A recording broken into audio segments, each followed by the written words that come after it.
சூர்யா விஜயோட ரூமுக்கு போகிறாரு. போயிட்டு பார்க்குறாரு, டெக்கரேஷன் எல்லாமே பண்ணிகிட்டு இருக்காங்க. ஆமாம், இங்கே மகா தானே வரேன்னு சொன்னா, மகாவை காணோம் அப்படின்னு சொல்லிட்டு கீழே வராரு. மகா கிட்ட சொல்கிறாரு, என்ன நீ போயிட்டு என்ன வர சொன்ன, நீ எதுவுமே பண்ணாமல் இங்கே நின்றுட்டுருக்க அப்படின்னு சொல்லிட்டு சூர்யா கேட்குறாரு. இல்லைங்க, நான் பண்ணலை, நான் எது பண்ணாலும் கொஞ்சம் கஷ்டமாக தான் இருக்கும் அத்தைக்கு, அதனால் வேண்டாம், அங்கே டெக்கரேஷன் பண்ணுறவங்களே பண்ணட்டும், நான் வரல அப்படின்னு மகா சொல்கிறாங்க. ஏன் தான் இப்படிலாம் பண்ணிகிட்டு இருக்கியோ அப்படின்னு சொல்லிட்டு சூர்யா கேட்டுட்ருக்காரு. அது எல்லாமே விஜயும் பார்க்குறாரு, அனாமிகாவும் பார்க்குறாங்க. அத்தை உன்னை நல்லா தான் திட்டியிருக்காங்க, அதனால தானே நீ டெக்கரேஷன் பண்ண வரமாட்ற, போகவே போகாத, நீ எங்களுக்கு எதுவுமே பண்ணவே கூடாது அப்படின்னு அனாமிகா பயங்கரமாக சந்தோஷப்பட்டுட்டு அப்படியே உள்ளே போகிறாங்க. இதெல்லாம் பார்த்துட்ருக்க விஜய் கிட்ட வராரு. இங்கே பாருங்கள், எனக்கு ஒரு நல்லது நடக்குதுன்னா கண்டிப்பாக அதில் நீங்கள் இருப்பீங்க, நீங்கள் போயிட்டு எதுக்காக ரூமை டெக்கரேஷன் பண்ண மாட்டேன்னு சொல்கிறீங்க அப்படின்னு சொல்லிட்டு விஜய் கேட்குறாரு. அப்படியே பார்க்குறாங்க, எல்லாமே எனக்கு நீங்கள் தான் அப்படின்னு சொல்லிட்டு அங்கேருந்து போகிறாரு. அப்படியே யோசிக்கிறாங்க. சரி சரி, இப்படியே யோசிச்சுட்டே இருந்தால் எப்படி, வாங்க, நான் என்ன தான் வேணான்னு சொன்னாலும் உங்கள் தம்பியோடதுக்கு நீங்கள் தானே பண்ணணும், வாங்க போகலாம் அப்படின்னு சொல்லிட்டு சூர்யாவை கூப்பிடுறாங்க. என்ன இவ ஒரு நேரம் ஒரு மாதிரி பேசுகிறா, இன்னொரு நேரம் ஒரு மாதிரி பேசுகிறா அப்படின்னு சொல்லிட்டு சூர்யாவும் போகிறாரு. மகா போகிறாங்க. போயிட்டு எல்லா டெக்கரேஷனும் சூப்பராக அழகாக பண்ணிகிட்ருக்காங்க. அப்படியே யோசித்து பார்க்குறாங்க. சூர்யாவுக்கு மகாவுக்கு 2 பேருக்கும் ஃபஸ்ட் நைட் நடக்கிற மாதிரி நினச்சி பார்க்குறாங்க. அப்படியே மகா வெக்கப்பட்டுட்டு பால் எடுத்துகிட்டு உள்ளே வராங்க. உள்ளே வந்தோடனே பாலை கொடுக்குறாங்க. பயங்கர சந்தோஷமாக ரொமான்ஸாக பேசிகிட்டு இருக்காங்க. அப்போது சூர்யா கேட்குறாரு, உனக்கு எப்படி ஒரு வீட்டுக்காரர் கிடைக்கணும்னு நினைக்கிற அப்படின்னு சொல்லிட்டு.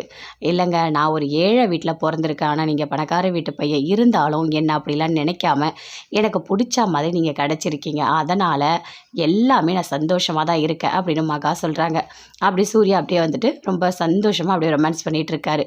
அப்படியே நினச்சி பார்க்குறாங்க. மகா என்ன பண்ணுற அப்படின்னு சொல்லிட்டு சூர்யா கேட்குறாரு. ஐயோ கனவா அப்படின்னு சொல்லிட்டு அந்த பெட்டில் உட்காந்துட்டு அப்படியே கனவு கண்டுட்டு இருக்காங்க. எழுந்துக்கிறாங்க. என்னதான் ஆச்சு உனக்கு அப்படின்னு சொல்லிட்டு சூர்யா கேட்குறாரு. அப்படியே போகிறாங்க. போயிட்டு வெக்கப்பட்டு சிரிக்கிறாங்க.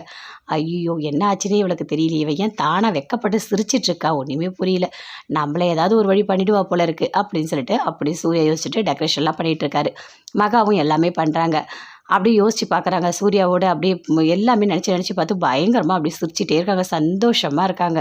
ஐஸ்வர்யா ரூமில் இருக்காங்க. சித்ரா தேவிக்கு ஃபோன் பண்ணி கூப்பிடுறாங்க, இங்கே வாங்க அப்படின்னு சொல்லிட்டு. அவங்களும் வராங்க. வந்த உடனே என்ன தூங்குற டைமுக்கு ஃபோன் பண்ணி கூப்பிடுற அப்படின்னு சொல்கிறாங்க. இங்கே பாருங்கள், இப்போது எனக்கு கூட துணைக்கு நீங்கள் படுத்துக்கோங்க அப்படின்னு சொல்லிட்டு ஐஸ்வர்யா சொல்கிறாங்க.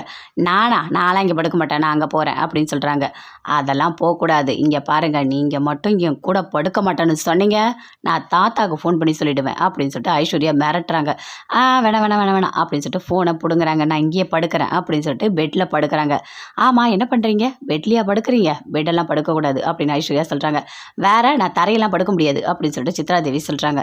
நீங்கள் தரையில் தான் படுக்கிறீங்க அப்படின்னு சொல்லிட்டு தலைக்காணி இருந்தாங்கன்னு சொல்லிட்டு தூக்கி மூஞ்சிலே அடிக்கிறாங்க. ஐயோ தெரியாமல் போட்டுட்டேன் அப்படின்னு ஐஸ்வர்யா சொல்கிறாங்க. அப்படியே கோவம் வருது சித்ரா தேவிக்கு.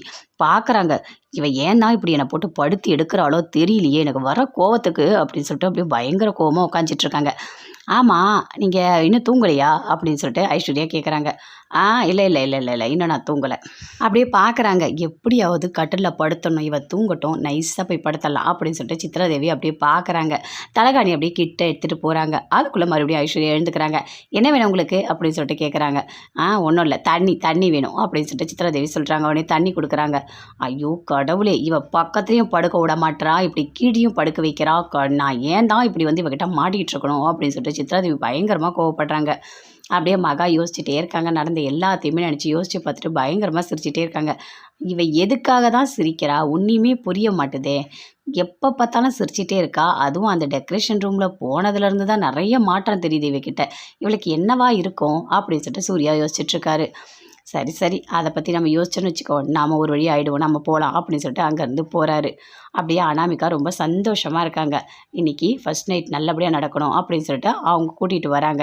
காயத்ரி கூட்டிகிட்டு வந்து உள்ளே விடுறாங்க. இங்கே பாருமா, என் பையனை நல்லா பார்த்துக்கோ அப்படின்னு சொல்லிட்டு அப்படியே வெக்கப்பட்டுக்கிட்டே பால் எடுத்துகிட்டு அனாமிகா உள்ளே வராங்க. விஜய் பயங்கர வெக்கத்தோடு உள்ளே உட்காந்துட்ருக்காரு.